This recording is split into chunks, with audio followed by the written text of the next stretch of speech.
Olá, espero que todos estejam muito bem. Bem-vindo ao canal Princípio Org BR.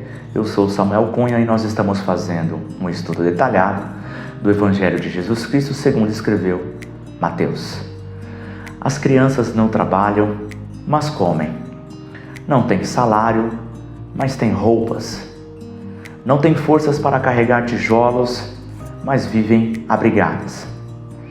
Elas acordam despreocupadas, porque confiam que seus pais irão prover tudo de que elas precisam. O mundo nos pressiona para sermos grandes, poderosos, admiráveis. Mas a mensagem de Jesus Cristo nos alivia desse fardo insuportável, nos convidando a voltarmos a ser crianças que confiam no Pai Nosso que estás nos céus. No reino de Deus, quanto menor se fizer, maior será. Quero ler com você Mateus, capítulo 18, do versículo 1 ao 14. Humildade, menos é mais. Acompanhe na sua Bíblia. Naquela mesma hora, chegaram os discípulos ao pé de Jesus, dizendo: Quem é o maior no reino dos céus? E Jesus, chamando um menino, o pôs no meio deles e disse: Em verdade vos digo que, se não vos converteres e não vos fizeres como meninos, de modo algum entrareis no reino dos céus. Portanto, aquele que se tornar humilde como este menino, esse é o maior no reino dos céus. E qualquer que receber em meu nome um menino tal como este, a mim me recebe. Mas qualquer que escandalizar um destes pequeninos que creem em mim, melhor lhe fora que se lhe pendurasse ao pescoço uma mó de azenha e se submergisse na profundeza do mar. Ai do mundo, por causa dos escândalos, porque é mister que vem o escândalos. Mas ai daquele homem por quem o escândalo vem. Portanto, se a tua mão ou o teu pé te escandalizar, corta-o e atira-o longe de ti. Melhor te é entrar na vida coxo ou aleijado, do que, tendo duas mãos ou dois pés, seres lançado no fogo eterno. E se o teu olho te escandalizar, arranca-o e atira-o para longe de ti. Melhor te é entrar na vida com um só olho, do que, tendo dois olhos, seres lançados no fogo do inferno. Vede, não desprezeis algum destes pequeninos, porque vos digo que os seus anjos dos céus sempre veem a face de meu Pai que está nos céus. Porque o Filho do Homem veio salvar o que se tinha perdido. Que vos parece? Se algum homem tiver 100 ovelhas e uma delas se desgarrar, não irá pelos montes deixando as 99 em busca da que se desgarrou? E, se porventura achá-la, em verdade vos digo que maior prazer tem por aquela do que pelas 99 que se não desgarraram.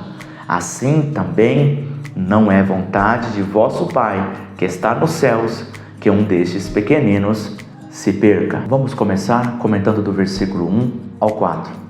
Jesus havia acabado de ensinar sobre o seu maior gesto de humilhação na cruz, ensinando assim também os seus discípulos que deveriam seguir o seu exemplo, renunciar a si mesmo e tomar a cada dia sobre si a sua cruz, seguindo o exemplo de Jesus. Mas os discípulos estavam discutindo entre si quem era o maior entre eles. Enquanto Jesus está ensinando sobre autossacrifício, os discípulos perguntam sobre autopromoção. Vamos ver detalhes desses 4 versículos do capítulo 18 de Mateus.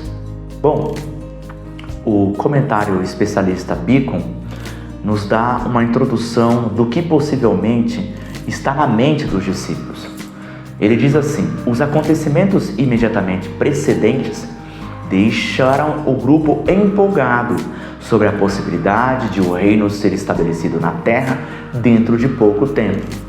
Então, enquanto Jesus está dizendo, olha, a mim compete ir até Jerusalém, padecer, morrer e ressuscitar ao terceiro dia, deixando pontos claros de que o reino de Deus é espiritual e não natural, é celestial e não terrestre, tem a ver com o coração e não com os padrões deste mundo de governo e de autoridade, os discípulos pensam que o reino estava prestes a ser estabelecido na terra e estavam preocupados com que posição eles exerceriam nesse reino que Jesus estava ali prestes a estabelecer na terra, tá? Então é provável e é muito forte essa teoria aqui, tá?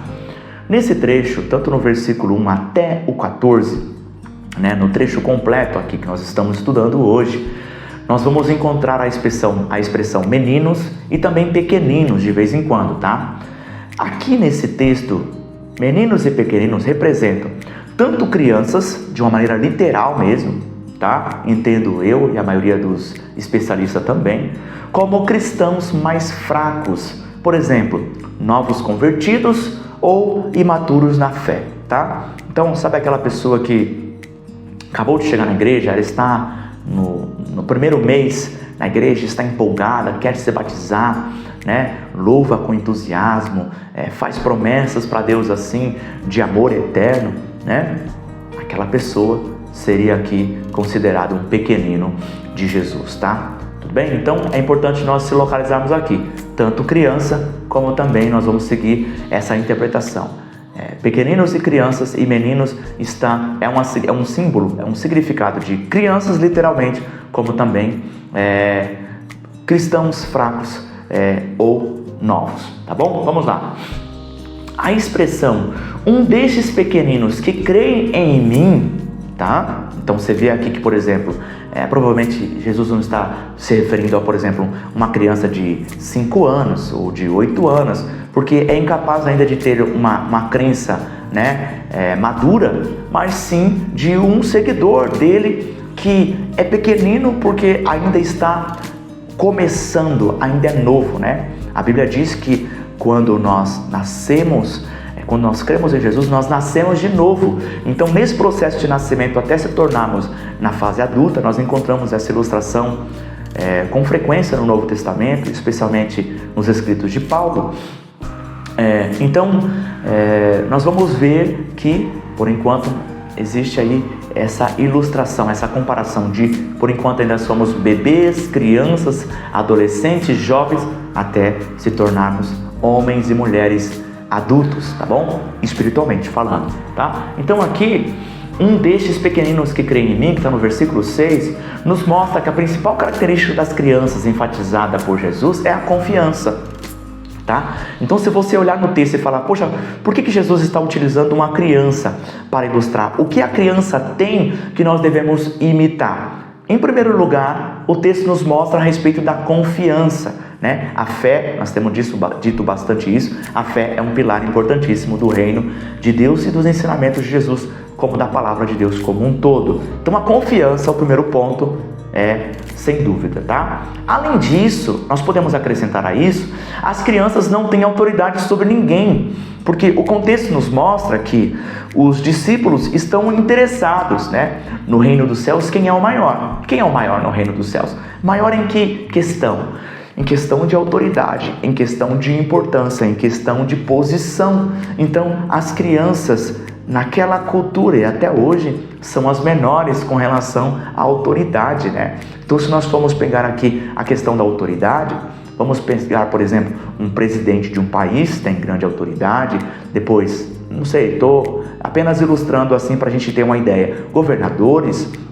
prefeitos, né? Aí vamos colocar diretores de escola, um professor, um policial, né? Uma autoridade, um policial, uma autoridade nas cidades, nos estados. Dentro de uma casa nós temos a figura do pai e da mãe, são posições de autoridade. Então as crianças têm autoridade sobre quem? Sobre ninguém, né? Então as crianças estão em últimas no estágio de autoridade. Vai compreendendo para você poder entender por que Jesus está usando a figura de uma criança aqui nesse contexto, tá?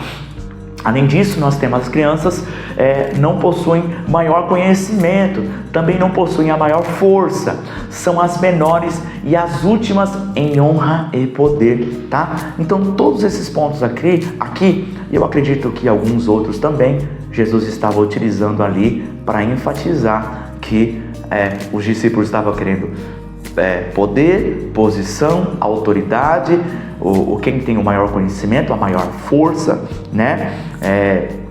Enquanto Jesus coloca uma criança para expressar que na cultura, né, na sociedade, ela é a menor, tá certo? Muito bem, vamos andando aqui.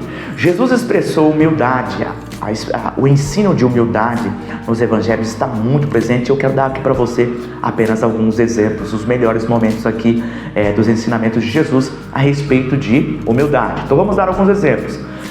Batismo nas águas, eu vou colocar aqui as referências a respeito do capítulo e versículo onde está esse conteúdo. Batizado por João Batista, começou o Sermão do Monte afirmando que felizes são os pobres de espírito. Ensinou aqui, pobre de espírito é uma figura de linguagem para humildade, tá? Ensinou que o nosso maior problema no relacionamento com Deus é o orgulho, no capítulo 6, do 1 ao 18. Pediu para aprendermos com Ele, que é manso e humilde de coração. E, além disso, nós encontramos muitas outras lições. Por exemplo, Jesus lava os pés dos seus discípulos, isso está em João 13. A oração do fariseu e do publicano, que está em Lucas 18. A denúncia do orgulho dos religiosos, que nós vamos estudar neste curso de Mateus, no capítulo 23, do versículo 1 ao 12. E o maior de todos os exemplos, tá? A maior ação de humildade, que é a crucificação. Entregar a sua vida, mesmo Jesus sendo Deus, humilhou e se fez servo, né? Para se entregar a sua vida por amor a mim e a você. Esse é o maior gesto de humildade, tá certo? Então, só para a gente ver aqui como a humildade é um ensinamento bastante enfatizado nos ensinamentos de Jesus, tá?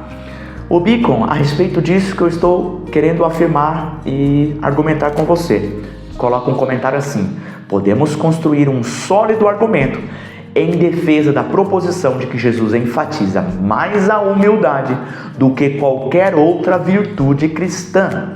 Ele está dizendo isso em um comentário a respeito da expressão bastante frequente nos evangelhos, que Jesus diz: aquele que exaltar a si mesmo será humilhado, e aquele que humilhar a si mesmo será exaltado, tá certo? É a expressão mais frequente a respeito de humildade e é a expressão mais repetida nos evangelhos pelo Senhor Jesus Cristo. Então, a partir disso, eles estão defendendo, né? Os estudiosos defendem que a humildade é a virtude cristã mais enfatizada pelo Senhor Jesus, tá certo? Muito bem. Aqui nós vemos também nesse trecho do 1 ao 4 a palavra converter, né? Ela é a mesma, para você ter uma ideia, usada lá em Mateus 5,39, quando Jesus ele fala, né, se te ferir uma face, para você virar a outra face. Então essa expressão virar a outra face é a palavra original converter, a palavra original é a mesma também, e é também usada quando Judas devolveu as 30 moedas, em Mateus 27,3, tá? Então, quando Judas devolve, então peraí, primeiro eu pego a moeda, para eu devolver a moeda, então converter, retornar, tá certo? Então, hoje na era da informática, lembre aí do Ctrl Z. Quando você faz alguma coisa no computador e você tecla lá Ctrl e Z, Ctrl mais Z, ele volta atrás. Então esse seria aí, não sei se seria uma ilustração boa, mas é que me veio à mente aqui, talvez seja útil para alguém, tá? Então quando você pressiona Ctrl Z, seria mais ou menos essa palavra aqui, converter, tá? Então, o que acontece? Você era criança, se fez adulto. Então, o que Jesus está dizendo é: volta a ser criança, converta, volta atrás. A mensagem que Jesus está querendo dizer aqui é o versículo chave desse 1 ao 4, né? Se não vos converteres e não vos fizerdes como meninos, de modo algum entrareis no reino dos céus. Ou seja, vocês eram crianças e tinham ali uma confiança em seus pais. Agora se tornaram adultos e querem ser independentes e acham que vocês comem, que vocês se vestem, que vocês vivem, que vocês têm posição de autoridade, porque isso realmente é um mérito de vocês, quando na verdade tudo isso é um presente do Pai Celestial. Vocês continuam sendo crianças dependentes do Pai Celestial. Então, voltem o coração para o pensamento de uma criança. É o que Jesus está tentando transmitir aqui para os discípulos e também uma mensagem para mim e para você. Que mensagem linda, né? Bom, vamos lá. Portanto, você precisa de humildade para ser salvo, né? Nós vemos aqui o primeiro ensinamento de Jesus no Sermão do Monte, no capítulo 5. Bem-aventurados pobres de espírito, porque deles é o reino dos céus. Pobres de espírito é uma mensagem. Então ele está dizendo, feliz são os humildes, porque essas pessoas vão estar presentes no reino dos céus. Então é necessário ser humilde, nem que seja uma gota de humildade, para poder se arrepender, para poder admitir ser pecador, para poder admitir que nós dependemos de outro, que em nós não há salvação, tá certo? Você precisa de humildade para ser salvo. E depois vai precisar progredir em ser mais humilde com a ajuda do Espírito Santo a cada dia. Isso resultará em confiança de que tudo que é seu, na verdade, é de Deus. E por gratidão a isso, quando você entender isso de verdade no coração, você passará a servir o outro sem esperar nada em troca. Vamos comentar agora do versículo 5 ao 9. O orgulho trará a você muitos problemas com Deus, consigo mesmo e com o próximo. Quando você se sentir melhor que o outro, logo estará fazendo pessoas que você julga menores abandonarem a sua fé.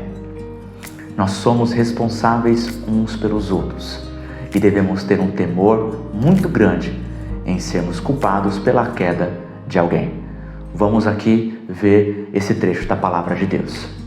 Bom, Jesus está dizendo, antes de mais nada, e aqui eu tenho um comentário, a mensagem mais básica desse trecho é que no reino de Deus você pode ter autoridade, poder, dons e muitas outras coisas que você pode considerar importante para você, como por exemplo, riquezas ou conhecimento, tá? Mas deve ter muito cuidado em não ser culpado pelo erro de um cristão menor, vamos dizer assim. Vamos ligar os pontos, ligar os fatos. Os discípulos estão questionando Jesus quem é o maior no reino dos céus. Jesus diz que o seu seguidor deve ter um coração humilde e se considerar menor para poder servir o outro, menor em autoridade, menor em conhecimento, menor em poder, menor em riqueza e assim sucessivamente. Deve se colocar como menor, se considerar menor para que isso resulte em um serviço desinteressado. Então, como Jesus está ensinando isso, ele logo já liga a consequência de um coração orgulhoso, que é o quê? Poder olhar de cima para baixo para o outro. Então Jesus já orienta e ensina os seus seguidores, não apenas os discípulos, mas também eu e você, para que a consequência natural do orgulho é você querer reduzir o outro. A consequência natural do orgulho, a mais rápida, é você crescer em detrimento do outro, para reduzir, para humilhar, para desvalorizar o outro. E Jesus está dizendo aqui, muito cuidado, porque se vocês crescerem e forem motivo de tropeço para um desses meus pequeninos que creem em mim, o julgamento vai ser muito severo em cima dessa pessoa que é causa de tropeço pelo outro. Vamos andar aqui para que a gente possa entender, tá? Então, a mensagem mais básica desse trecho aqui, no reino de Deus, você pode ter autoridade, poder e dons e qualquer outra coisa que seja importante, mas deve ter muito cuidado em não ser culpado pelo erro de um cristão menor. Então, o discurso de Jesus não está tendo uma quebra de assunto, ele está desenvolvendo um raciocínio. O discurso de Jesus tem uma lógica, tá? O trecho nos dá 4 lições, então vamos aqui ver os principais pontos, tá? Porque é muito amplo o que Jesus está nos ensinando aqui. Nos falta tempo para nós entendermos profundamente cada verdade aqui, então eu estou pegando os melhores momentos para você, tá? Então vamos prestar atenção aqui para que você possa entender. Qual é a mensagem? O texto nos dá 4 lições, estou pegando aqui apenas o melhor momento, tá? 4 lições valiosas para as comunidades cristãs. Primeiro, receber um pequenino é o mesmo que receber Jesus. Presta atenção nisso, olha, daria para falar só 2 horas só em cada versículo desse, tá? Então é muito amplo aqui. Então, receber um pequenino é o mesmo que receber Jesus. O que Jesus está querendo desenvolver? Qual o argumento dele? Olha, não pense que você, por estar em uma posição de autoridade, ou você ter um dom especial, ou você ter qualquer outra coisa que te faz estar em uma posição considerável aos homens maior, vai poder desprezar um desses pequeninos, porque qualquer coisa boa que você faz para um pequenino de Jesus, para alguém que é um cristão, para alguém que é um seguidor de Jesus, novato, que é novo, que ainda não tem nenhuma posição de autoridade, que não tem nenhum dom, que não tem nenhum talento usado na comunidade, qualquer bem que você realizar para ele, é como se estivesse realizando para Jesus, que na posição de hierarquia é o que está no maior, né? No topo, tá certo? É o que está no topo, é o que tem maior autoridade, é Jesus. Foi-me dado toda a autoridade no céu e na terra, tá certo? Então, quem receber o menor é como se fizesse para o maior. Então, para com isso, de querer decidir quem é grande e quem é pequeno no reino de Deus, tá certo? Essa é a mensagem que Jesus está dizendo aqui. Vamos lá. Muito conteúdo, meus irmãos. Ser culpado pelo erro de um pequenino é pior que a morte. É isso que ele está dizendo. Ele está dizendo, ilustrando, obviamente, com uma figura de linguagem, com a hipérbole, né? Com um exagero. Ele está dizendo, melhor é você amarrar uma corda no pescoço com uma pedra bem pesada e lançar em um mar profundo, ser afogado, morrer afogado ali. Olha que morte horrível, né? E culturalmente, os judeus ouvindo isso ia dizer, poxa, essa pessoa não tem o direito nem mesmo de ser enterrada, o que era ainda, colocaria muito maior ainda o horror para esse tipo de morte. Aumenta bastante aqui comparado à visão que nós temos, tá? Dessa leitura. Então, é pior que a morte. Olha, não seja causa, não seja motivo, não que o seu testemunho, as suas palavras, as suas ações não sejam causas para qualquer seguidor de Jesus abandonar a sua fé. Essa é a mensagem básica, porque o juízo será severo, é o que Jesus está dizendo aqui. Ah, mas Jesus é tão bonzinho, ele não vai dizer esse tipo de palavra. Leia direito para você ver, é Jesus que está dizendo isso, tá? Então Jesus não é mentiroso, ele está dizendo a verdade. E são palavras de amor essa aqui, porque ele está advertindo eu e você, principalmente as pessoas que ocupam o cargo de liderança, como os discípulos ocupavam, tá? Quem for culpado pela queda de outro será julgado. Ele está dizendo aqui, o versículo está dizendo, do 5 ao 9, quem for culpado pela queda do outro vai ser julgado, vai ter um julgamento sobre esse tipo de pecado, por ser motivo, seja por palavras, por testemunho, algum tipo de atitude que fez com que outra pessoa caísse, vai ser julgado com relação a isso. Posso dar um exemplo? Sei lá, que me vem à mente. Um pastor que prega a Bíblia há anos, falando a respeito de honestidade, e é pego em corrupção com as ofertas e os dízimos da igreja. E este escândalo faz com que muitos seguidores de Jesus tenham aversão ao Evangelho e abandonem a sua fé. Aquele pastor vai ter um julgamento severo. É isso que ele está dizendo. Mas eu posso pegar um exemplo mais comum. se você está na igreja e você ofende um irmão fraco, iniciante, né, na fé, e essa ofensa faz com que ele saia da igreja e não volte mais, eu vou te aconselhar uma coisa: vai atrás daquele irmão, vai em busca daquele irmão. Porque se Deus decidir pelo julgamento que você foi a causa daquele irmão abandonar a fé, e aqui nós estamos falando pequeninos e crianças como um símbolo de uma pessoa que ainda é imatura,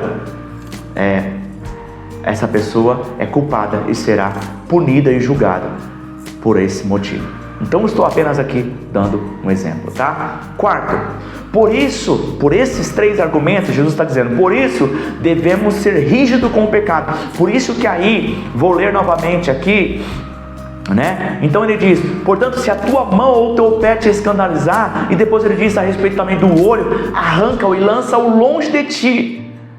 Porque é melhor entrar no céu sem mão, sem pé, sem um olho, do que ter o corpo completo, bonitinho, ser lançado no inferno de fogo eterno.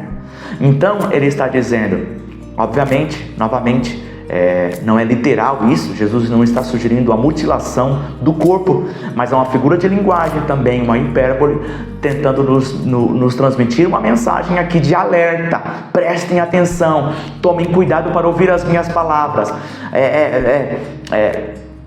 não sejam pedra de tropeço, não façam, tomem muito cuidado em fazer com que qualquer seguidor de Jesus saiam da igreja, abandonem a fé ou tenham ódio de Jesus por causa das suas palavras, das suas atitudes ou das suas ações, tá bom? Acho que está clara aqui, está claro a mensagem. Vamos lá, vamos continuar aqui. Então, esse trecho do 5 ao 9 tem essas 4 mensagens principais, tá? Aí nós vemos o termo escandalizar, e aí nós precisamos estudar essa palavra. Eu pego aqui e cito uma análise que a Plenitude, é uma Bíblia de estudo Plenitude, que tem sempre um bloco ali, um quadro de palavra-chave, e ela colocou aqui um significado da palavra escandalizar, que no grego é skandalon, que eu gostei muito da definição que ela colocou. Originalmente, uma armadilha, uma árvore pequena, curvada ou um galho móvel em uma isca usado para capturar animais. Então, sabe, aquela árvore que está assim envergada e quando o animal mexe naquela isca, logo prende o animal. Então, uma armadilha, tá? A palavra passou a denotar uma armadilha ou obstáculo. Metaforicamente, significa o que causa o erro ou o pecado. Então, a palavra escândalo aqui é você escandalizar, você causar por um exemplo seu, um testemunho, o seu modo de viver ou palavras ser a causa e ser uma armadilha para aquela pessoa abandonar a fé, tá certo? É aqui o que está significando. Muito bem, essa palavra é usada em mão e olho te escandalizar, também lá no Sermão do Monte, no capítulo 5, 29 e 30, na parábola do semeador, quando Jesus fala a respeito da angústia e a perseguição por causa da palavra, né? Logo se escandaliza por causa da angústia e da perseguição por causa da palavra, na parábola do semeador, em 13 e 21, Pedro, logo aqui anteriormente no capítulo 16, 23, que Pedro fala, tem compaixão de ti, e Jesus fala, serve-me de escândalo, tá? E Jesus também aqui no capítulo 17, recentemente, Jesus nos nossos estudos, Jesus paga o imposto para não escandalizar, para não causar escândalo, tá? Para aquelas pessoas, Jesus paga o imposto. Então, eu cito aqui onde essa palavra é utilizada para que nós possamos entender melhor o significado da palavra escândalo aqui no original grego, tá bom? Vou ler um comentário do Risby a respeito dessa figura de linguagem bastante forte do Senhor Jesus a respeito de arrancar mão, pés e olho, que ele diz assim: Cristo não fala de forma literal quando manda que cortemos os membros do corpo que nos fizeram pecar, pois o pecado vem do coração, não das mãos e dos pés. Olha que legal isso, né? Ele ordena que lidemos de forma radical, completa e sem misericórdia com o pecado, da mesma maneira que o cirurgião lida com um câncer. Não devemos brincar com o pecado, nem demorar para nos desfazer dele. Presta atenção nisso. Se você quiser, volte o vídeo e ouve essas palavras, repita essas palavras novamente. Temos de encarar nossos pecados com honestidade, confessá-los e abandoná-los. Então, essa figura de linguagem que Jesus está dizendo a respeito do olho, dos pés e dos olhos, tem todos esses pontos que o Risby aqui colocou em seu comentário. Então, seja radical com o pecado, não seja pedra de tropeço. Se você está falando palavras que não são saudáveis, que podem ofender pessoas e fazer com que elas abandonem a fé, ou ter ações com que ofendem pessoas e fazem com que elas abandonem a fé, deixe de fazer isso, porque se isso pode servir de escândalo para o outro e pode, consequentemente, trazer um juízo sobre a sua vida. Vamos comentar agora do versículo 10 ao 14. Após ensinar que seus seguidores devem seguir a humildade e que não devem desprezar aqueles que são mais fracos, Jesus dá argumentos para defender o seu ensinamento. Vamos ver 4 desses argumentos. Primeiro, por que devemos cuidar dos pequeninos? É essa pergunta que Jesus está respondendo nesse trecho do versículo 10 ao 14. Por que nós devemos cuidar dos pequeninos? Primeiro motivo, estou citando o próprio texto: os seus anjos nos céus sempre veem a face de meu Pai. Olha isso, que expressão curiosa, única. São poucos os trechos na Bíblia, principalmente dos ensinamentos de Jesus, que nós vamos ver ele falando a respeito disso, Mas nós temos aqui bastante citação na Bíblia a respeito de anjos, Então, vamos fazer aqui alguns comentários. Anjos não devem ser adorados, primeiro ponto aqui para a gente citar, biblicamente. Nem habitam em pessoas, Então nós não vemos, diferente dos demônios que possuem pessoas, anjos são proibidos de fazerem isso, Quem habita nas pessoas do nosso coração é o Espírito Santo. A Bíblia diz também Jesus Cristo, o Espírito de Cristo. O próprio Pai vem morar em nós. Nós temos textos bíblicos que falam a respeito disso, Eu e meu Pai viemos nele e faremos dele morada, certo? Então, é uma mensagem bíblica a respeito disso. Deus, através do teu Espírito e talvez através do Espírito de Cristo, está morando no coração do crente, Então, nosso corpo é templo do Espírito Santo, Mas os anjos não habitam em nós, E eles possuem também hierarquias e funções. Então eu estou apenas dando uma pincelada aqui, um resumão, Por exemplo, nós vemos na Bíblia anjos louvando, Nós vemos anjos transmitindo mensagem. Aí nós vemos em Mateus bastante vezes acontecendo isso, Para Maria, enviando mensagem para Zacarias, que era o pai de João Batista, e assim sucessivamente também no Antigo Testamento.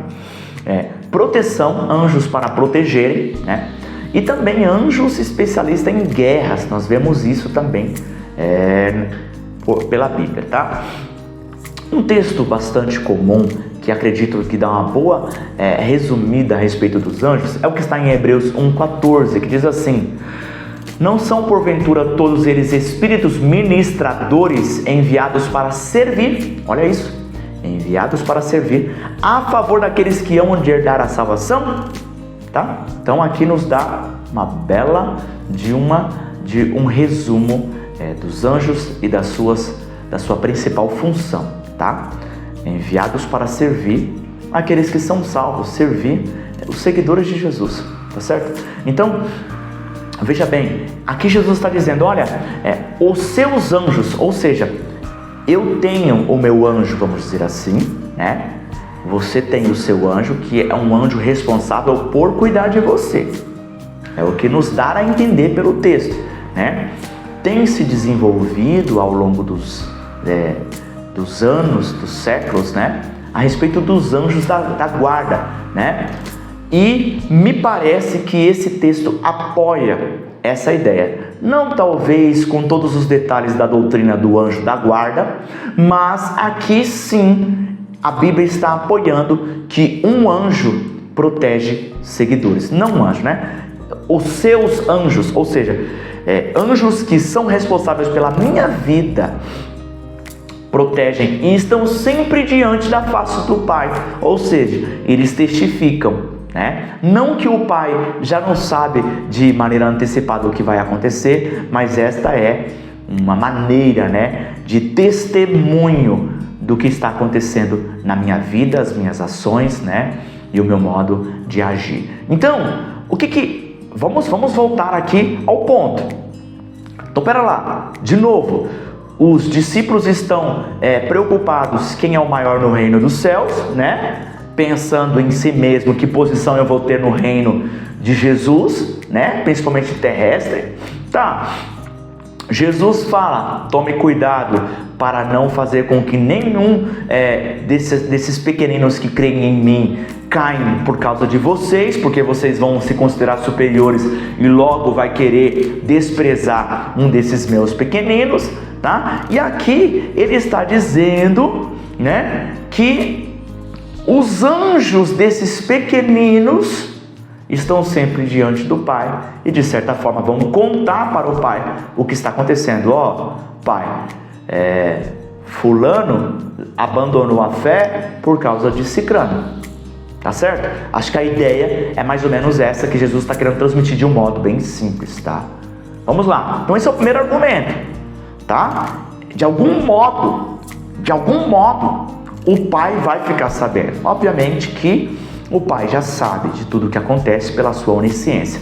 Mas no juízo final, anjos servirão de testemunhas. O texto nos dá a entender que anjos servirão de testemunhas para avisar: olha, assim, aquele pequenino que se desviou, ele é culpado porque ele tem liberdade para decidir crer ou abandonar a sua fé, mas o outro tem uma parcela de culpa. Tá certo? Tá dando para entender como funciona? Esse é o primeiro argumento. Vamos andar que nós temos muitas verdades aqui, tá? Por que devemos cuidar dos pequeninos? Segundo motivo que nós vemos aqui do versículo 10 ao 14. O Filho do Homem veio salvar o que se tinha perdido. Estou citando o próprio texto. O Filho do Homem veio salvar o que se tinha perdido. Então veja só, vamos entender o que Jesus está querendo dizer. A humildade é pré-requisito para a salvação. Na verdade, somos todos pequeninos. Essa é uma das questões que Jesus está querendo transmitir aqui. É necessário admitir que está perdido e doente para ser salvo e curado. Então, o que Jesus está dizendo aqui é: o Filho do Homem veio para aquele que se tinha perdido. Ora, todos nós estamos perdidos, essa é a verdade. Quem não se considerar perdido, não pode ser salvo.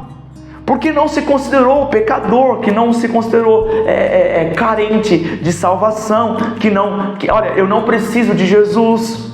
Então essa pessoa não pode ser salva. Por isso que Jesus está dizendo: eu venho para aqueles que admitem estarem perdidos. Em outro texto, em Lucas, ele diz: os sãos não precisam de médico, mas os doentes é que precisam. Tá certo? Então eu não vim chamar os justos, mas eu vim chamar os pecadores ao arrependimento.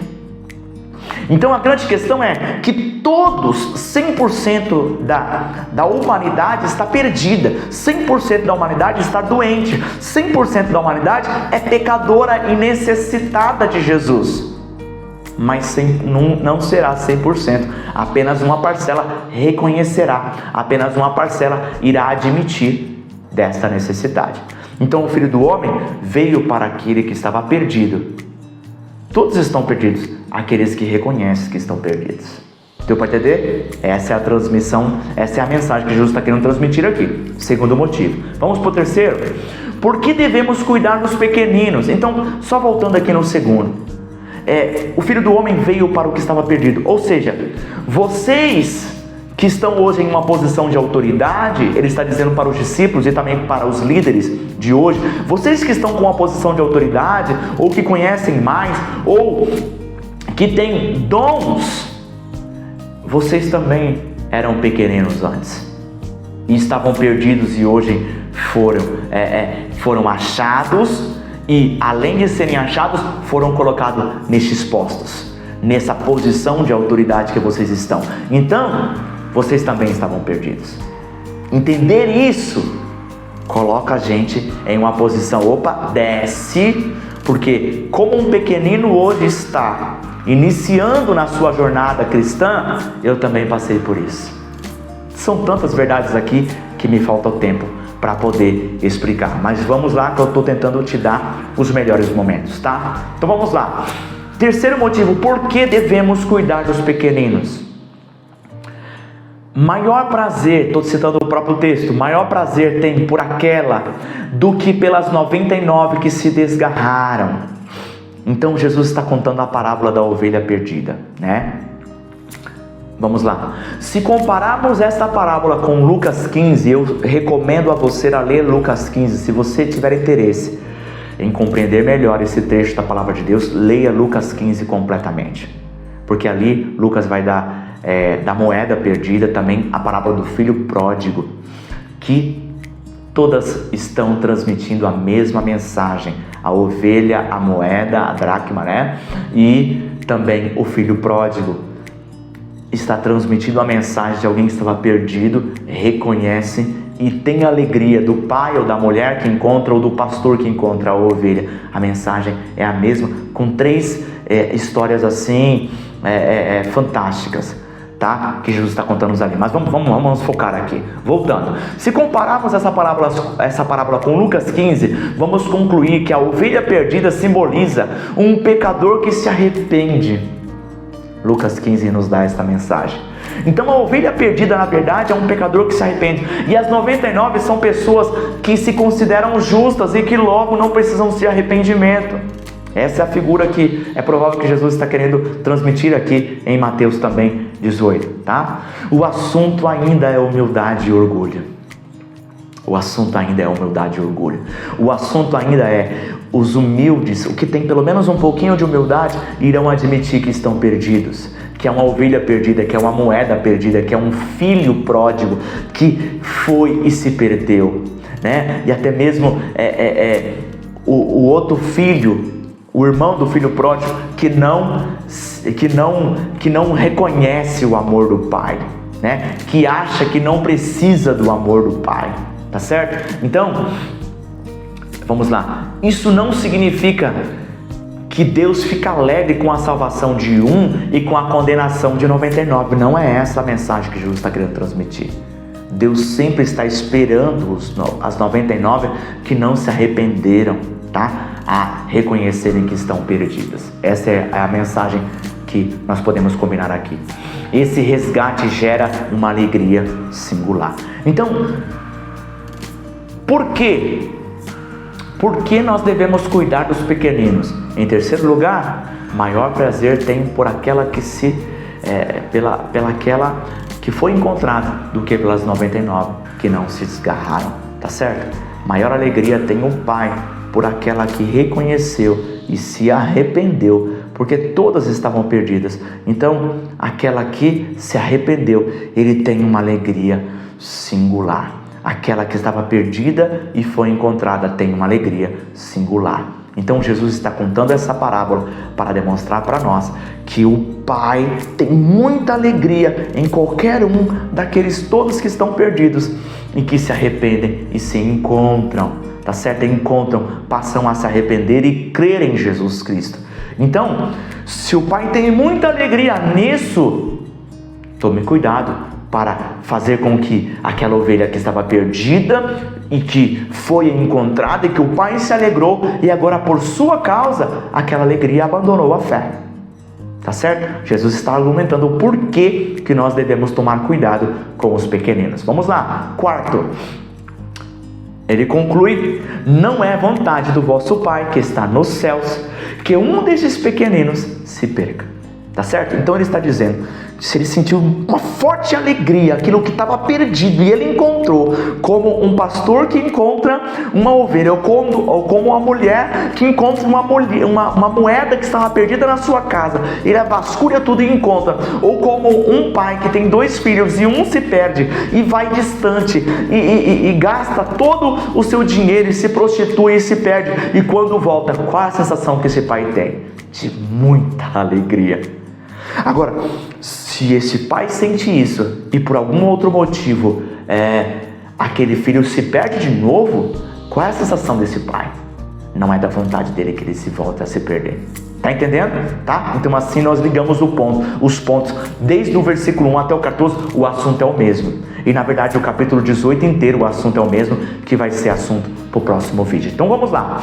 Se um pastor sente muita alegria ao encontrar uma ovelha que se perdeu, Deus ama infinitamente mais um filho do que um pastor ama uma ovelha. Essa é uma de várias mensagens que nós encontramos nesse trecho, tá bom? As ovelhas são animais com dificuldades na visão, na orientação e também na proteção. Elas dependem do pastor para se proteger, elas dependem do pastor para se orientar, elas dependem do pastor com relação à visão, elas dependem do pastor. E Jesus está dizendo aqui: vocês são ovelhas.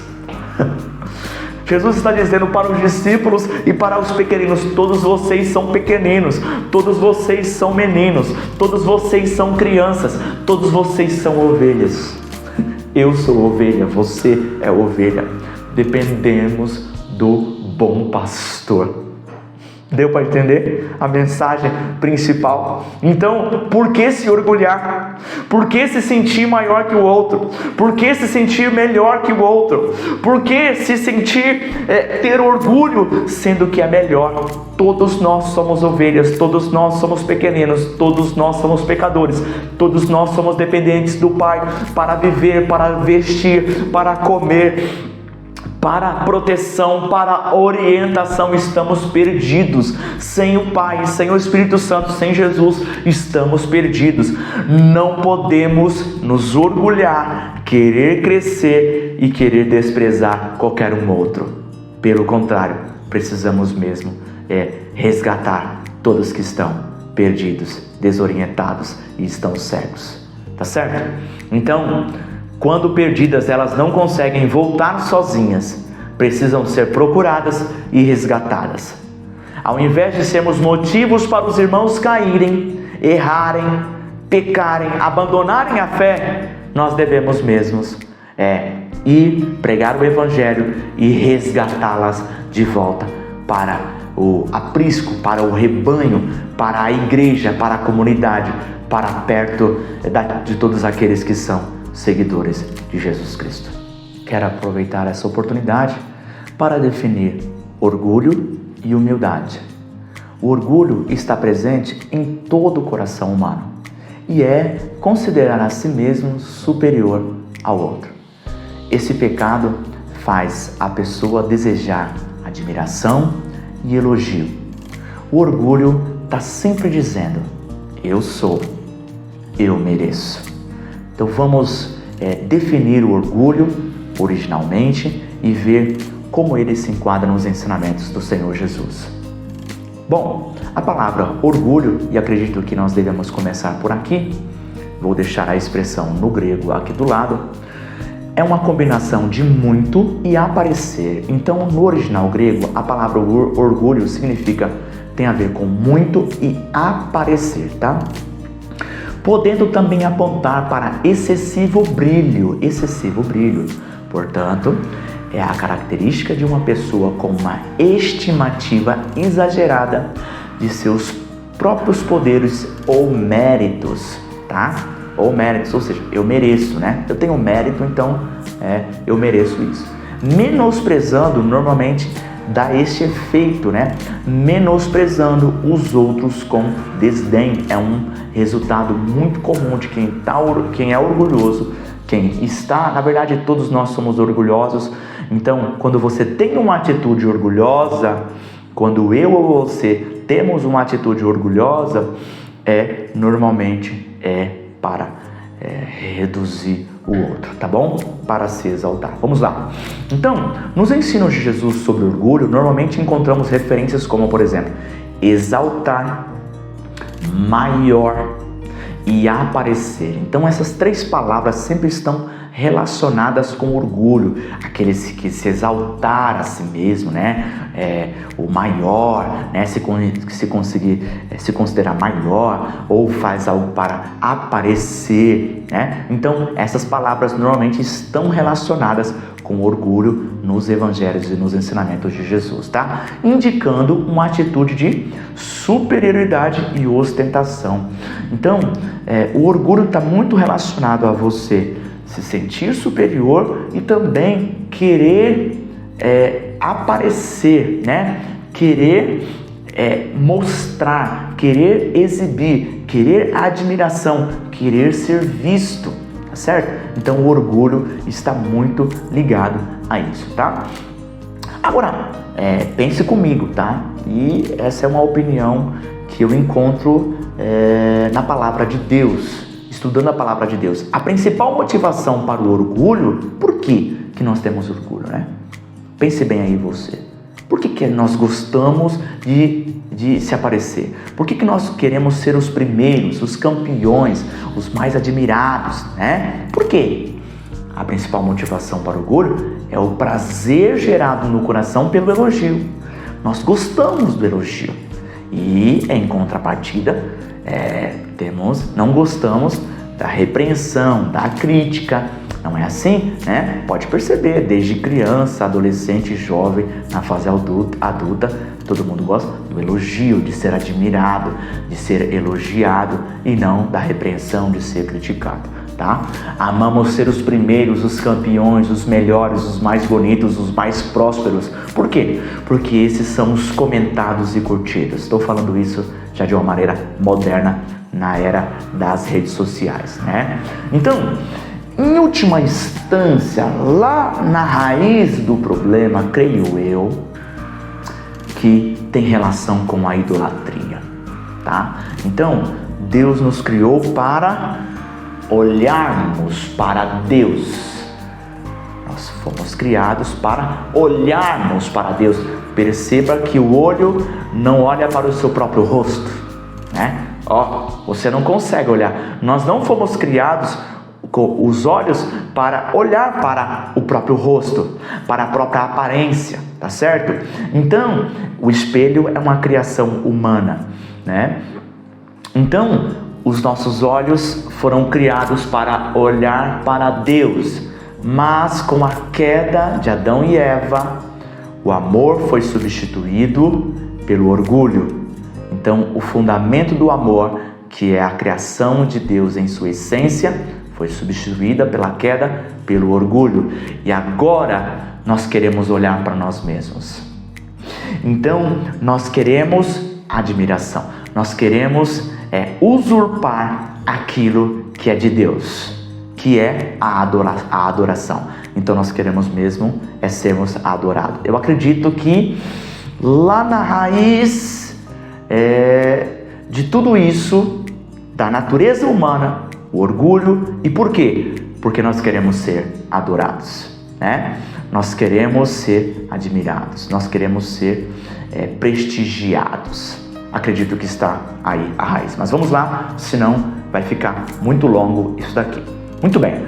O orgulho é a própria essência do pecado. É um comentário do Bacon e também Agostinho no seu livro A Cidade de Deus, na sua obra A Cidade de Deus, cita isso. O orgulho é a própria essência do pecado, tá? Então, de todos os pecados que você puder imaginar, e eu concordo com isso, em todos os pecados que você possa imaginar, em sua essência vai estar o orgulho, tá certo? Vou dar 3 exemplos aqui.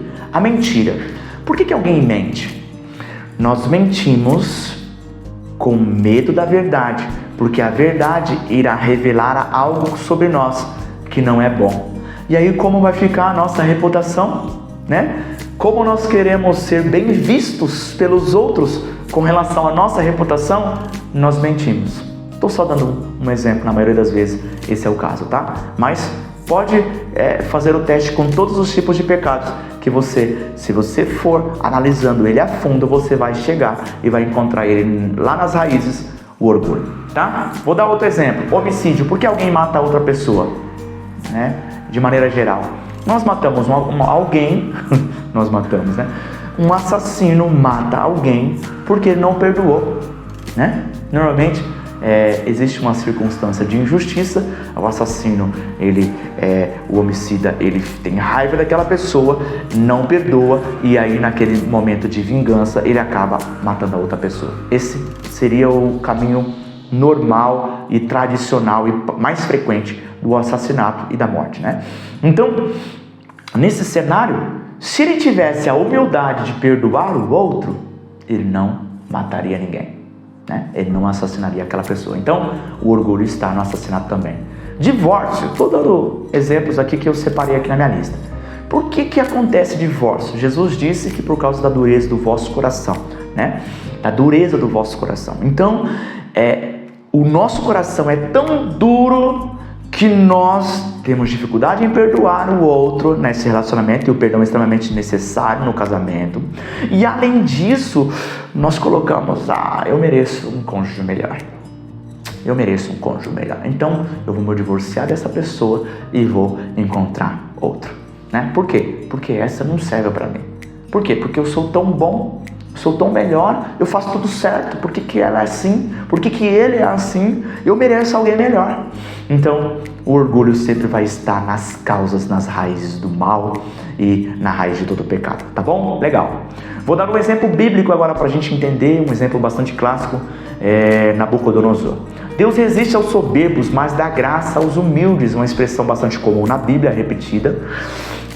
Nabucodonosor disse em Daniel 4:30: acaso não é esta a grande Babilônia que eu construí como capital do meu reino, com o meu enorme poder e para a glória da minha majestade? Olha isso, para a glória da minha majestade, tudo isso que eu estou comentando com você. Então veja como ele está citando eu, né? Quando na verdade nós estamos vendo que tudo é de Deus, né? A humildade diz isso, nada é nosso. Como a criança depende dos seus pais, nós dependemos de Deus, né? Então, lembrando que eu construí, né, capital do meu reino, Jesus disse, teu é o reino, né? Com o meu enorme poder, né? Teu é o reino, o poder e a glória para sempre. Não foi assim que Jesus disse? E é um contraste com isso que ele está fazendo aqui. Então ele está usurpando aquilo que é de Deus e colocando para si mesmo. Em última instância, é isso.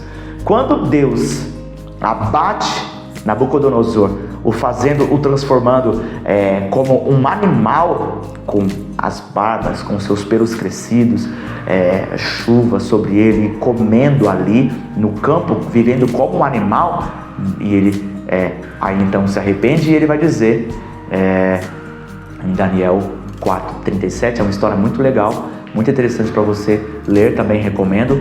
Ele diz: agora pois eu, Nabucodonosor, louvo e exalço e glorifico o Rei do céu, porque todas as suas obras são verdadeiras e os seus caminhos justos, e pode humilhar os que andam na soberba. Então, sim, Deus abate, resiste os soberbos e dá graça aos humildes. Nós temos exemplo na Bíblia, vários exemplos na Bíblia, e até nos dias de hoje esse princípio ele é aplicado. Então, muito cuidado com o orgulho, porque a solução para o orgulho é ser resistido pelo próprio Deus. Imagine você enfrentar o próprio Deus, ser abatido pelo próprio Deus, tá bom? Eu encerro esse bloco falando: o orgulho é como estar em uma ilusão. Ser abatido é a única forma de acordar. Humildade é considerar a si mesmo menor do que o outro. Ser indiferente à admiração e ao elogio, e isso naturalmente irá resultar em serviço desinteressado. Uma pessoa humilde reconhece as suas limitações, mas também sabe do seu valor, dos seus dons, usando isso para a glória de Deus e não para a glória própria. é necessário uma gota de humildade para poder ser salvo, reconhecendo ser pecador e merecedor do inferno. Se o orgulho está sempre dizendo, eu sou, eu mereço, a humildade vai dizer, eu nada sou, eu nada mereço. Então vamos ver um resumo dessa importante virtude, bastante ensinada pelo nosso Senhor Jesus. Bom, o ser humano tem tendência a tratar pessoas mais importantes diferente daquela que julga ser menos importante. Então qual é a ideia? Jesus está pedindo para nós se considerar a si mesmo menor do que os outros, tá? Tá em Filipenses isso também. Cada um considera o outro superior a si mesmo, tá? Então é o mesmo princípio de uma maneira diferente que Jesus está querendo ensinar aqui. E isso vai fazer com que, quando a gente se coloca em uma maneira inferior, tá? E aqui não estou falando de depreciação e nem inferioridade, não. Mas se colocar nesse posto, automaticamente você vai tratar o outro com mais respeito, com mais amor, com mais bondade, com mais empatia, tá certo? Então, você se colocar a si mesmo menor do que o outro vai dar o efeito de servir o outro pequenino de Jesus, como se fosse o próprio Jesus. Esse é o jogo. Esta é a verdade aqui, de modo prático que Jesus está querendo ensinar, tá? Normalmente as pessoas ambicionam posições, veja isso, de autoridade para terem vantagem e poder sobre um determinado grupo. O líder orgulhoso rege por meio do medo e opressão. Então, os discípulos começaram todo esse trecho perguntando quem é o maior no reino dos céus. Então, normalmente, o ser humano, ele ambiciona uma posição de autoridade para quê? Por que as pessoas querem uma posição de autoridade? Faz essa pergunta. Normalmente, para poder ter vantagem sobre o outro e ser servido. Então, quando você se coloca numa posição menor, você não quer ter vantagem sobre aquele outro, mas você quer servir e não ser servido. Essa é a ideia do reino de Deus, tá? Então, aqui fala bastante a respeito do papel de liderança, tá? O líder orgulhoso rege por meio do medo e da opressão. Então, aquele que se coloca lá em cima e tem o orgulho como fundamento, como motivação, ele vai dominar sobre o outro através do medo, da opressão,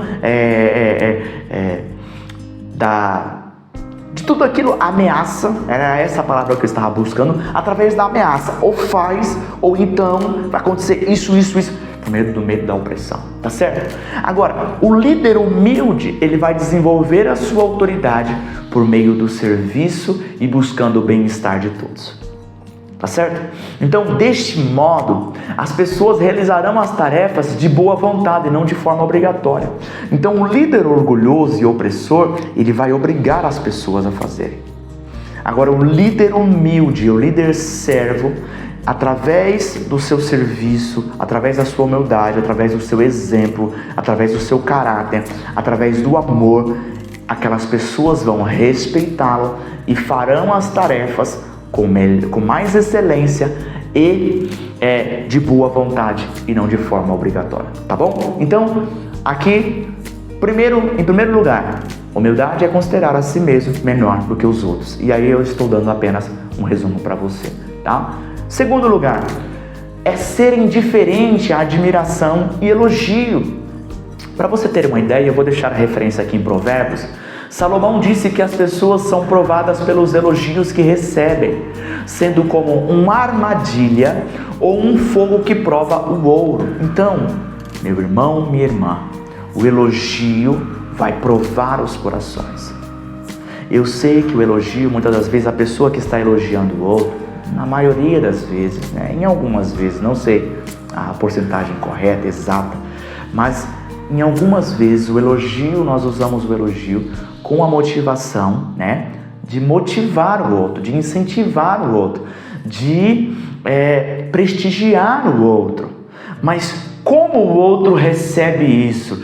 muitas das vezes o elogio, vou dizer, em 90% das vezes, na grande maioria das vezes, o elogio vai dar o efeito não de honrar o outro, não de motivar o outro, mas de fazer o outro se sentir superior. Está na Bíblia isso, leia lá Provérbios 27, 21 e também o 29, 5, tá? O elogio desnuda o coração. Quando uma pessoa recebe um elogio, sua reação irá manifestar o que está dentro dela. Então, o elogio tem o efeito de despertar o orgulho adormecido. O orgulho nunca vai sair do coração humano. Ele vai, na melhor das hipóteses, estar dormindo. Quando receber um elogio, ele acorda e desperta. E aí, compete a mim e a você que reação nós vamos ter diante de elogio e de admiração, tá certo? Se você for ver nos evangelhos, são poucos os episódios que Jesus está elogiando alguém, certo? Então, quando faz isso, ele faz com muito cuidado, como no caso de Pedro, por exemplo, que elogiou, não foi carne e sangue que te revelou isso, Pedro, mas foi o Pai que está no céu. Olha isso, esse elogio de alguma forma é um elogio bem leve. Por quê? Eu estou dizendo, Pedro, não foi você que sabe disso. Isso não vem de você, foi o Pai que te revelou. Ou seja, você não tem mérito algum nessa revelação, pouco mérito, tá certo? E mesmo assim nós vemos na história que Pedro aparentemente cresceu e daqui a pouco já estava querendo mandar em Jesus para ele não ser morto e crucificado e assim expiar a humanidade do seu pecado, tá certo? Então, o elogio, mesmo às vezes sutil, vai causar grandeza no coração. Então, em segundo lugar, é ser indiferente, admiração e elogio. O que eu quero dizer com isso? A humildade, a pessoa humilde, quando ela receber a admiração, o elogio, ela vai tratar isso dentro dela. Ela vai falar, opa, calma, isso não é para mim, é para a glória de Deus, é para a glória de Deus. Ela pega isso e já automaticamente transfere. Eu pego esse elogio, pego essa glória e automaticamente transfiro. Não sou eu, é Deus. Eu não mereço isso, é para Deus. Tudo que eu tenho é Deus que me dá. Todos esses dons é Deus que me dá. Todo esse conhecimento é Deus que me dá. Eu estou vivo por causa de Deus. Ele pega essa glória, esse elogio e transfere para Deus. Não recebe essa adoração e passa a adorar para Deus, tá certo?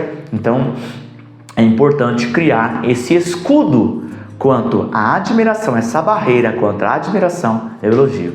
Entra por um ouvido e automaticamente já transfere isso aqui espiritualmente para Deus, tá certo? Então vamos lá. Em terceiro e último lugar, o que é humildade? Humildade é serviço desinteressado. Na visão deste mundo, os que lideram, os que governam e mandam são os maiores, mas a pirâmide está invertida no reino de Deus, de maneira que quanto maior o serviço prestado, maior a sua grandeza. Tá? Então, se você pegar o padrão do mundo, da humanidade, quem está em poder e autoridade é as pessoas que têm prestígio, é as pessoas que estão sendo admiradas, né? Que são os maiores, são eles. Mas no reino de Deus é invertido. Quem considerar a si mesmo menor que o outro e prestar o melhor serviço dando glória a Deus, esse será o maior no reino dos céus. Vamos lá. Estou deixando a referência de Lucas 22, 24 ao 27, para você também, se tiver interesse, poder se aprofundar nessa questão. O termo grego, diáconos, servo, né? No português, diácono, denota primeiramente criado, quer aquele que faz trabalho serviço, ou ajudante que presta serviços voluntários. Então, o serviço desinteressado na Bíblia está muito ligado ao servo, né? E no português a palavra que mais se aproxima a isso seria escravo, né? Por incrível que pareça, eu sei que já teve aí a lei áurea, né? A respeito da escravidão, glória a Deus por isso, mas aqui na Bíblia, a Bíblia está dizendo que eu e você somos escravos de Jesus Cristo. Jesus é Senhor. E se Jesus é Senhor, nós somos escravos, tá certo? São várias as figuras que a Bíblia usa para isso, né? escravos, outros textos amigos, outros filhos. Aqui ele disse crianças e pequeninos, né? Mas uma das mais utilizadas é a questão do escravo. E a questão do escravo é servir ao seu senhor, os conservos, né? Muito bem, é importante observar que todas as vezes que Jesus nos ensinou a servir, foi em um contexto de repreensão às pessoas que almejavam autoridade. Então, todas as vezes que Jesus falou a respeito de vocês precisam ser servos, vocês precisam servir, vocês precisam de um serviço desinteressado, é porque os seus discípulos ou as pessoas estavam buscando posições de autoridade. Eles estavam querendo ser grandes, eles estavam querendo mandar e não ser mandados, eles estavam querendo ter vantagens de uma posição de poder. Tá? O ser humano gosta de mandar e não ser mandado. De modo prático, serviço altruísta é uma atitude de busca pelo interesse dos outros sem ambicionar recompensas. Vamos agora dar algumas aplicações desse trecho da palavra de Deus. O orgulho é mentiroso e a humildade é muito vantajosa no nosso dia a dia. Eu quero dar aqui 4 exemplos para demonstrar isso. Primeiro exemplo, num casamento.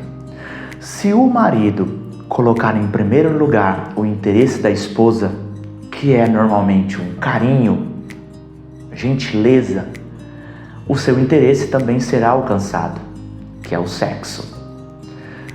Segundo exemplo, se um filho colocar em primeiro lugar o interesse dos seus pais, que são boas notas na escola, o seu interesse também será alcançado, que talvez é um celular novo de presente. No trânsito, se um motorista dar passagem para o próximo, ele pode receber uma buzina, né? Uma buzinada de obrigado. Ou então, se não fizer isso, ele pode ser xingado. E isso vai ocasionar nele uma raiva, né? Um sentimento ruim no seu corpo. Perdeu, né? O orgulho é mentiroso de fato. E um exemplo geral. Se você se colocar em uma posição superior à que você é, você normalmente vai ser rebaixado. Mas se você se reduzir, você será honrado. Este é um dos ensinamentos que Jesus disse na parábola dos assentos, dando um exemplo de que se você chega em um determinado evento e se senta nas primeiras cadeiras, e se você não é importante para estar nas primeiras cadeiras, alguém pode vir te tirar daquele lugar e te colocar nas últimas cadeiras, e assim você vai ser envergonhado. Mas se você se reduzir, se considerar menor e se sentar nas últimas cadeiras, e se você tiver realmente esta honra, essa importância, a pessoa virá, te tirará da última cadeira e te colocará no seu devido lugar, e assim você vai ser honrado perante todos. Então, considerar o outro e se rebaixar, ser humilde de coração, te traz honra, enquanto que se exaltar normalmente nos traz vergonha, tá? Vamos ver outras aplicações desse trecho também.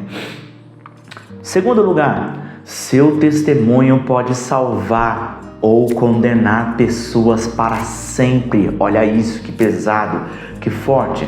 É melhor sofrer o dano do que escandalizar. Segue o exemplo de Jesus no vídeo anterior, que ele preferiu pagar o imposto do templo do que escandalizar, né? Então, se você tem alguma ação, tem o hábito de alguma prática, de alguma palavra, ou faz alguma coisa que talvez às vezes nem é pecado, mas que isso pode causar escândalo para um cristão que ainda é novo ou é imaturo na fé, pare com essa prática. É melhor você sofrer o dano do que escandalizar.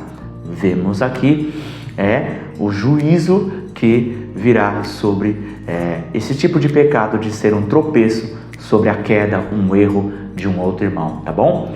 Ore e visite irmãos que deixaram de vir nos cultos. uma aplicação muito evidente aqui deste ensinamento do Senhor Jesus, tá bom? Vamos lá. Tome cuidado para não orar, jejuar, ofertar ou pregar com o propósito de ser admirado por pessoas, tá bom? Vou complementar ainda isso. Também tome cuidado para não viajar, comer, se exercitar, se vestir ou estudar com o propósito de ser admirado com pessoas.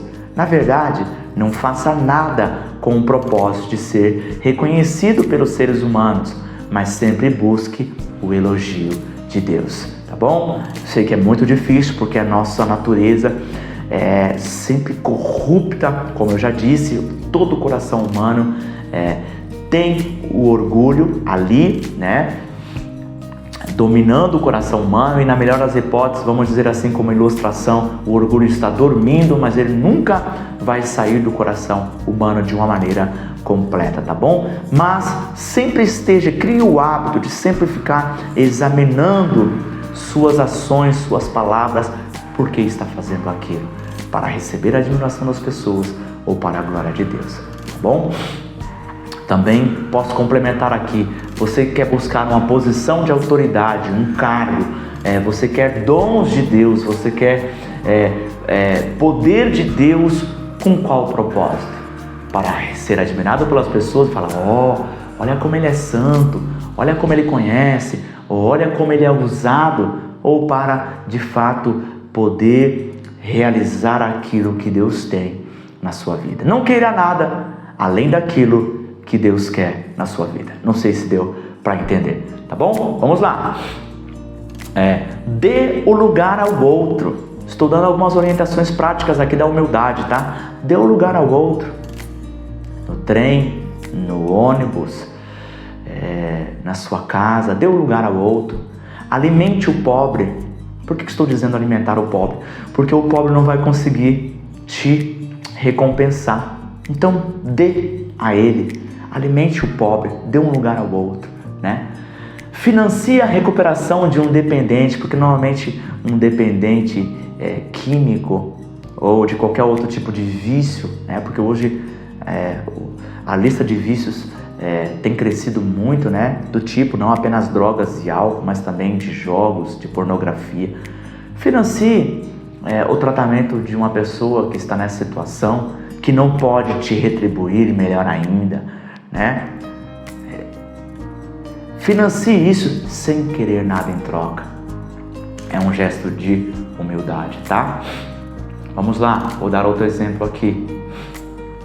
Onde estamos? Aqui. Ore por um inimigo, entre aspas, né? Na verdade você não deveria ter inimigo algum, mas ore por alguém que te ofendeu bastante, né? Jesus disse, orai pelos seus inimigos. Então, você buscar a Deus, gastar o seu tempo, a oração já é difícil de ser realizada, né? Que você criar o hábito de orar, já é uma batalha com a carne, com o espírito, com os demônios.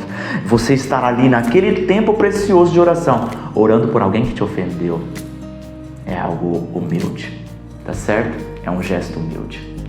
Perdoe seus ofensores. Alguém que fez mal para você, você vire perdoar. Imite Jesus ali na cruz. Pai, perdoa-lhes, eles não sabem o que fazem. Então, esse é um gesto de humildade. A nossa natureza orgulhosa quer a vingança. A nossa natureza orgulhosa quer retaliar. A nossa natureza orgulhosa quer, se alguém te fez um dano 5, você quer retribuir com um dano 10. Se alguém te deu um dano 10, nós queremos retribuir com um dano 30, né? Então, se alguém te deu um dano 5, retribua com bondade 10. Se alguém te deu um dano 10, retribua com bondade 30. Aí você será um imitador, um servo, um seguidor verdadeiro do Senhor Jesus Cristo, tá? Outra aplicação, destrua toda associação que te leve ao pecado. Por exemplo, cartão de crédito que te faz ficar endividado, um bar que te faz, que te seduz ao vício do álcool e das drogas, amigos que te seduzem, te oferecem, né, as drogas, um joguinho que te leva ao vício, redes sociais que te seduzem à pornografia, uma academia que ali tem uma sedução para o adultério. Então, destrua toda associação que te leve ao pecado. Estou dizendo isso a partir daquilo que Jesus disse, que se o teu olho, ou se a tua mão, ou se qualquer coisa que te leve ao pecado, corte e lança-o longe de ti. Na verdade, ele está dizendo de modo prático, nos nossos dias, e aplicando, seria esses exemplos que eu estou te dando, e que o Espírito Santo te revele outro tipo de associação que você tem feito e que tem te levado a mentir, ou a adulterar, ou a roubar, ou a se viciar, ou a fazer algo que prejudica o seu corpo, a sua mente, a sua alma, o seu espírito, e está te levando ao inferno, tá? Encerro com 2 perguntas. Qual é a punição justa, na sua opinião, para uma pessoa que é motivo de outra pessoa ser condenada eternamente? Então, sei lá, pensa aí que uma criança de 12 anos, vamos considerar assim, porque Jesus disse pequenino e criança, uma criança de 12 anos que é levada a experimentar drogas e se viciar por toda a vida por alguém que tem 18, 20 ou 25 anos, por um adulto. Um adulto vicia uma criança de 12 anos e essa criança de 12 anos vai, por toda a vida, não consegue se libertar desse vício. Qual é a condenação desse adulto? Segunda pergunta. Na sua rotina, quais são suas atividades que não recebem nenhuma recompensa humana? Observe aí na sua rotina da sua semana quais são as suas atividades que você faz, que você gasta os seus talentos, o seu tempo, o seu dinheiro e você não recebe nenhuma recompensa humana. Pense bem nessas atividades e, muito provavelmente, essas são as melhores atividades que você faz durante a sua semana. Humildade, menos é mais. Que Deus abençoe a sua vida.